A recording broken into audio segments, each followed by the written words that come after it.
Мына азыр жөнөкөй эле бир турмуштагы адам баласынын колдошун айтып берейин. Бала кезде эми ошондо 16дасыңбы, 17десиңби, ушул 20нын тегерегине чейинки курак, 15тен 20га чейинки куракта бир кыз менен случайно бир вальске чыгып алган болчу болсо, бир жума бутуңду учу менен басып калчусуң, туура кандай эмес? Илгери ошондой болчу да. Каяктан келген энергия? Ал каяктан пайда болгон толкундоо? Күчтү. Жан дүйнөнүн тазалыгы. Ыйман. Жан дүйнөнүн тазалыгы болгон эле. Ошол учурдагы аял затынын таза аялдык наздуулугу. Анан адам баласынын жан дүйнөсүнүн ушунчалык таза ийгүүсү. Азыр адам жыргап бир кубанып, ичи толуп, жарылып, неге күлө албайт? Кичинекей бала күлгөндө байкасаң, где-то бир 14-15ке чейинки балдар, кыздар күлгөндө байкасаң, бүт денеси былкылдап күлөт, бүт денеси менен күлөт. Күлүп атканда бүт денеси былкылдап, бүт денеси күлөт. Ооба. Азыр биздикичи, биздин жүрөк катып калган болгон эле. Жылмай эле коебуз. Болгон ал жылмаюунан деле мээде бир доля секунд эле бир реакция калып калган сезимдер. Мындай сөзгө кичине жылмайып коюшум керек деген чүгүп бар. Ошол эле иштеп калды, калганы бүт мертвый укулду. Мындайча айтканда азыр 2 буттуу зомбиге айланып калдык. Мен жакшылык кылып коеюн ушул кишиге. Ушул киши менден бир муктаж эмес белем. Мен бүгүн кимге кандай жакшылык кыла алам деп эртеңден эч кимге угун бербейм. Бүгүн кандай жертва чыгат болду?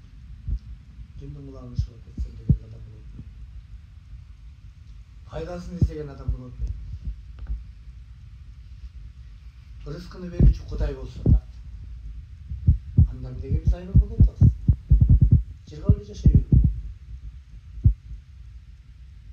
Мен сага жакшылык кылайын, сен мага жакшылык кыл.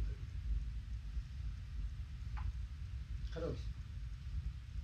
Ошонун баардыгы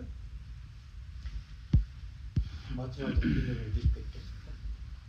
Биринчиден. Экинчиден адам жан дүйнөсү менен аң сезими менен адам башка эмне, макулуктан башка эмне айырмасы бар? Ушуга биз кайтмайынча биз кыйналганыбыз бар.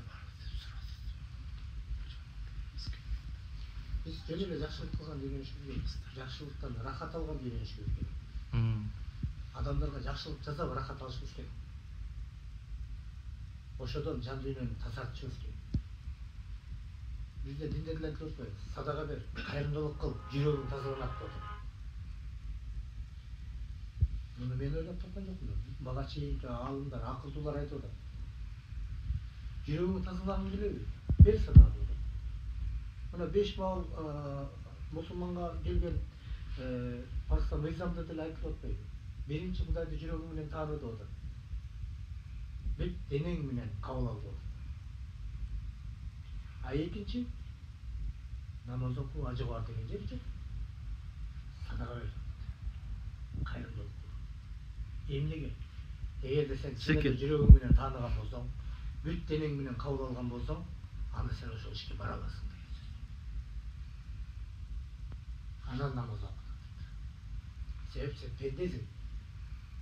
Жан дүйнөңдү ошол 5 убакыт жумшатып тур, Кудайга эстеп тур. Жаңылып калба, пендешилик кылып жүрө. Напсиңе азгынып, напсиңге жетеленип калба. Ушунун баардыгын жөнөкөй эле түшүнүп кабыл алышыбыз керек да. Мисалы, менин бала кезимде азыр ушул жумушту бүтсөм, 3 сааттык жумушту 2 саатта бүткөнгө аракет кылчумун. Ушуну бүтсөм, болду, бүгүнкүгө мага жумуш бүтпөйт атам. Мен ойнойм деген ой менен жанталашып бүтүрчүмүн. Бирок эгерде менин атама кимдир бирөө